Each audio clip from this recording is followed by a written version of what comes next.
ba ng ilang sambayan US Vice Chairperson, masasabi ko po na marami po talaga na mga repressive dorm policy sa loob ng ating mga UCLB dormitories. Sa mga fees pa lang po na binabayaran ng ating mga dormers, kitang-kita na po na arbitrary at hindi dapat na binabayaran pa ito ng mga dormers. Unang-una po dyan, mayroon tayong tinatawag na reservation fee, meron pang binabayaran na reservation deposit. Yung reservation fee po at reservation deposit ay very parang ulit-ulit lang po yung mga fees na binabayaran ng mga dormers at hindi malinaw kung saan napupunta ang mga fees na ito.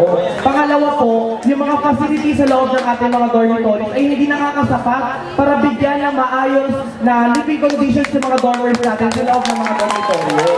Maliban pa po dyan, yung iba't ibang mga polisiya tulad ng curfew, tulad ng inspection ng mga kwarto ng mga dormers natin, yung mga violations na hindi makatarungan, at yung mga polisiya memorandum na bigla na lang nire-release ng University Housing Office na hindi dumadaan sa maayos sa democratic consultation sa mga dormers natin.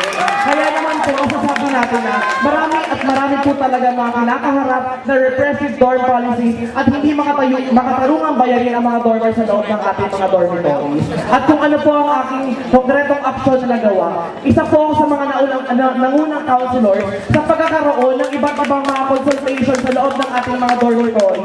Inisa-isa po natin yan kasama ang Alliance of Dormitory Association para alamin kung ano ba yung mga suliranin na kinakaharap ng mga dormers, kung ano ba yung kalagayan ng mga dormers sa loob ng mga dormitoryo, at kung paano natin ito masusolusyonan. At gusto ko lang po sana idagdag na sa pagkilos po na ito, sa pag-alam ng kalagayan ng mga dormers, nanawagan na ang iba't ibang mga dormers ng pagpapascrap ng reservation deposit, pagpapascrap ng saksak fee, at marami pang ibang mga polisiya sa loob ng ating mga dormitoryo. Ayun po, maraming salamat po.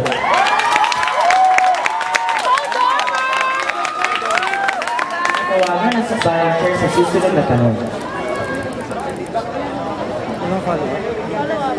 Para po ito kayo dyan sa next conference. Ang tanong ko po ay, kung naniniwala kayo sa panawagan ng truth and accountability or kung peace and unity, hindi ako sure kung ano yung stand nyo, bakit po hindi kayo nagpailalim sa Islam Aquino? Gayong naimbitahan naman po tayo itong alliance na ito.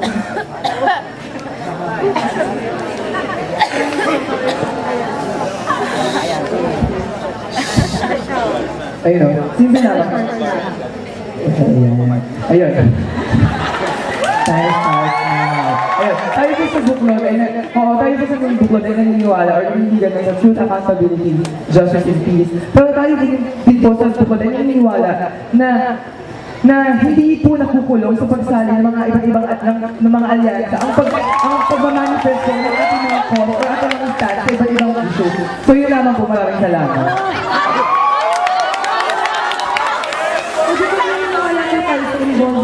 Bakit po hindi natin tayo pagkaisahin yung mga estudyante?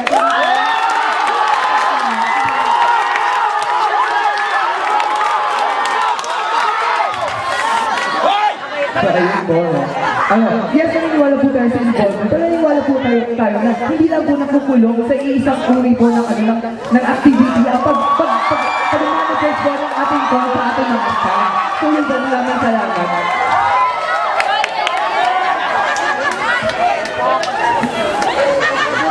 Hello. Gagawa namin po kami din sa mga supporters ng both parties. Hindi po kasi namin marinig yung mga sagot nila. Salamat. Sigaw na ka sa supporters, hindi pa rin nakasigaw. Alex! Sa apat na tanong ay magmumula ulit sa bayan.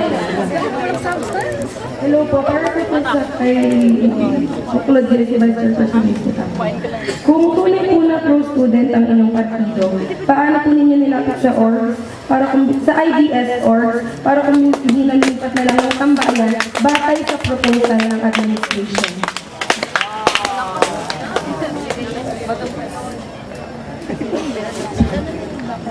Yan, maraming salamat po sa inyong katanungan. Ukol nga po sa IDS Tambayan na meron pong mga dalawang organisasyon na pinilit alisin sa kanilang pinaukulang tambayan o yung lokasyon ng kanilang tambayan. Tayo po bilang naging member rin po ng Konseho ng Mag-aaral, ito po ay ilinapit sa University Student Council at dito po tayo po ay nagkaroon ng konkretong aksyon through sa pagtulong po ng bawat college student council na kasama natin sa paghain. Nagkaroon po tayo ng isang dialogo with the administration regarding this. At dito po natin nakita, dito po natin natumbok na hindi nga po maganda ang pangyayari na tinanggal po, na forcefully tinanggal po or pina-evacuate ang dalawang organizations sa Institute of Biological Sciences na tambayan nila. At kung kinamusta po natin sila ukol dito, napakita po natin na sila po ay ngayon nabigyan na po ulit ng karapatan upang itayo ang kanilang tambayan sa kung saan naman yung lokasyon na nandun sila ngayon. So, ang buklod po ay nakaisa tayo through the University Student Council, nakaisa tayo sa isang pro-student sa ukol sa pagkakaroon ng konkretong aksyon, which is nabalik po yung mga tambayan ng mga napaalis na organisasyon na ito. Yun naman po at maraming salamat.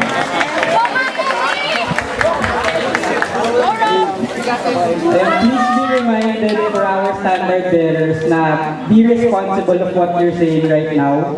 Let it be factual, let it be true, because we are serving this country. Also, since nag-arise po yung issue na yan in November, the perspective has been asking for your party regarding on the record statement. Pero hanggang ngayon po ay wala kaming nare-receive na statement for both parties. So, kung ano po nasabihin natin about sa discussion na yan, ay i-take po namin as on the record statement ng both parties. Okay po ba yan? Siguro po, clarification na lang. Nandun din po kasi tayo nung nagkaroon ng dialogue with the orgs. Ang mangyari po nun ay nagharap na lang tayo ng plano na galing sa admin. Kumbaga hindi naman talaga siya yung parang democratic consultation with the orgs. Kung ano ba talaga yung gusto nila mangyari sa tambayan nila. So hindi natin inalam talaga kung ano kagustuhan ng mga orgs. Ayun po, so sana lang po, huwag tayo yung maging compromising bilang pro-student at pro-people nga po sila lagi natin ang mga.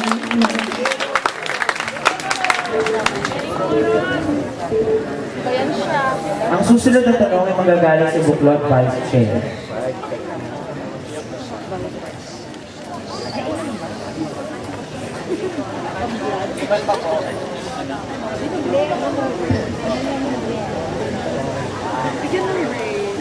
So, malinis ang magandang gabi po sa inyo lahat. Ang katanungan ko po ay para po kay Sakbayan USA Chairperson, Ms. Romina Marcaida. Alam naman po natin na kayo po ay ang current Culture and Arts Committee Head ng University Student Council. Ano pong konkretong programa ang inyong nagawa sa Culture and Arts Committee na may malaking impact sa mga mag-aaral natin ngayon o mga kasama natin student constituents?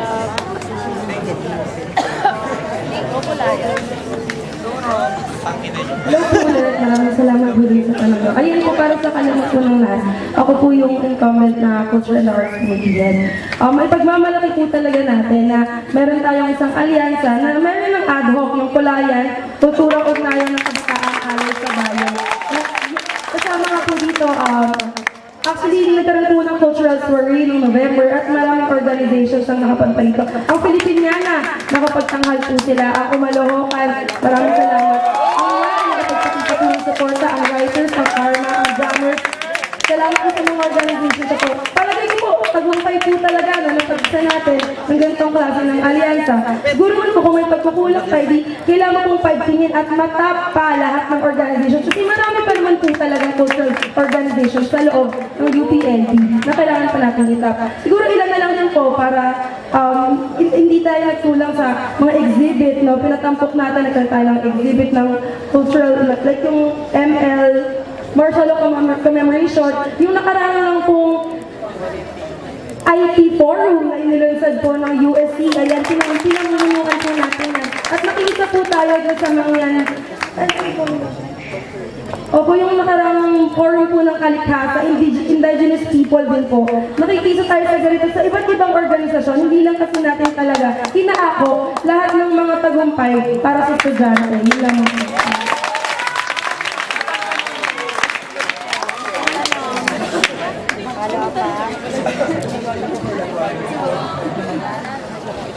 Ang susunod po na katanungan ay manggagaling sa Buklod Chairperson. So, ayan. I'm here again. So, ayan. Ito naman tanong ko pala na para kay Ivan. Hello. So, ayan, Ivan. Ano ang konkretong... Anyway, ano naman ang konkretong aksyon ang nagawa ninyo upang maibalik ang mga tambayan sa IDS?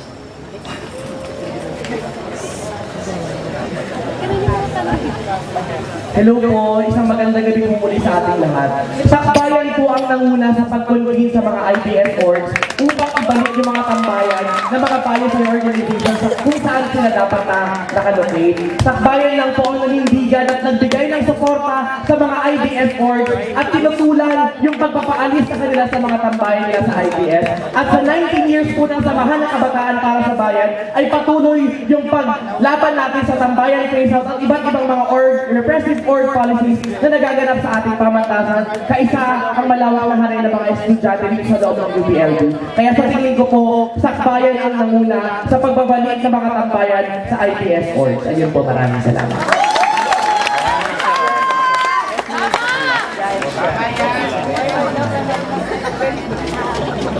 Kung wala na mga follow-up question or program manifestation, tutungo tayo sa tanong mula sa Sakbayan Vice Chairperson.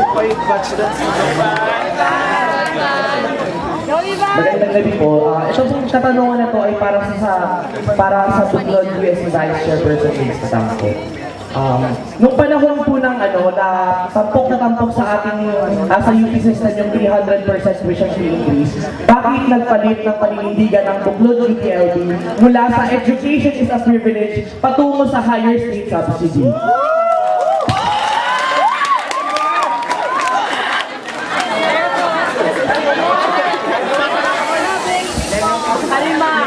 Kalma lang. Yan, bukod po sa inyong katanungan, maraming salamat mga pagwala. With regards po sa sinasabi ng pag-change ng stand ng Buklod from education is a privilege to a search for higher state subsidy, nais ko lang pong ipaliwanag na ang dalawa pong ito ay hindi po magkaibang stand, hindi po sila magkaiba, hindi po ito nagkakalayo sa ipinagtatangan ng Buklod. Education is a privilege. Opo, naniniwala po tayo dito. Bagamat marami po din sa mga estudyante natin ay hindi po nakakapasok sa universidad.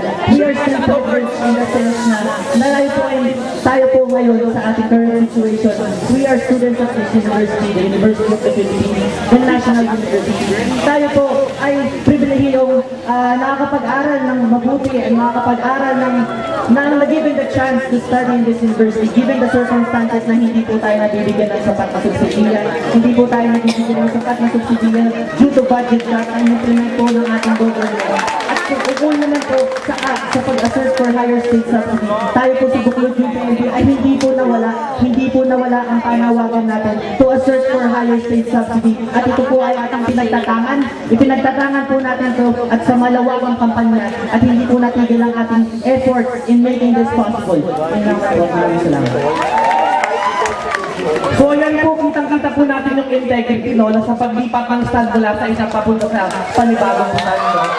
Ang nasasabi ko lang po, gusto ko lang po i-manifest that education is not a privilege. Education is a right. It is guaranteed by the International Declaration of Human Rights by the United Nations. Education is not a privilege. It is a right na dapat nakatamasa ng lahat ng mamamayang Pilipino. Hindi po ito isang privilege. Kaya po patuloy ang ating pagsibaka, ang ating paglaban sa isang mataas na subsidiya sa edukasyon at hindi po natin titigil. Pwede ba?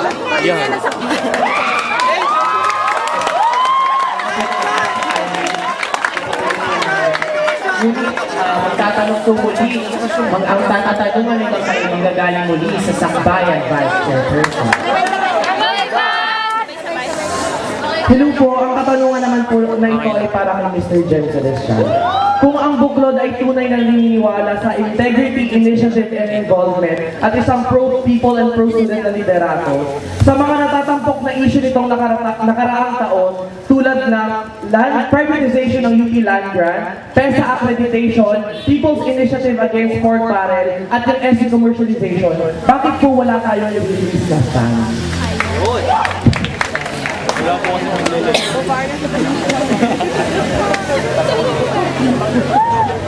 So ayun, nandito naman po tayo sa tanong na bakit wala pong nag-release na stand ang Bukulod?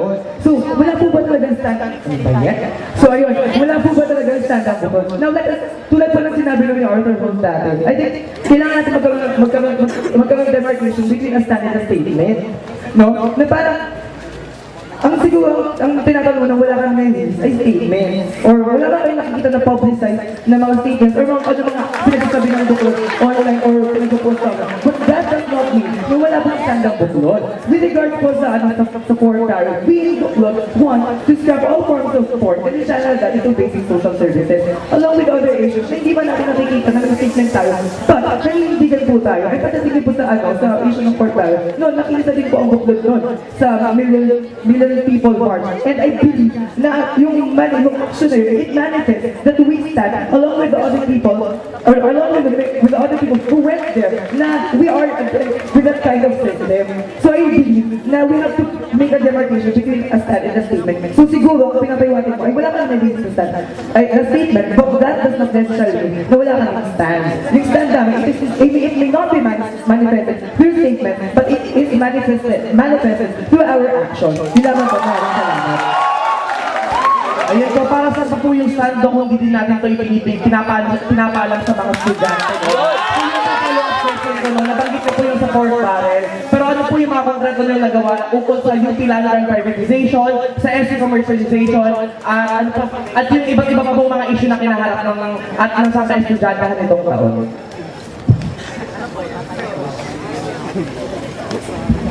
Ayun. Siguro example dun sa issue ng sa SC commercialization. Ayun. No, isa po sa mga nagawa, siguro na iniambag ko ng Bukulod UPLB, nagkaroon din ako ng manifest na sign to the University Student Council. And then, our member, Raymond Corona, gave us a manifesto na sinuportan ko ng Bukulod UPLB. So, isa po yung manifestation na we may not be part of the Student Council or we may not release statement, pero in our way, na kapag ipakita po kami ang suporta sa mga stands na kailangan pong kaharapin natin or bigyan natin or panindigan natin bilang mga leader estudyante sa loob ng pangatasan. Yun lamang po at maraming salamat po.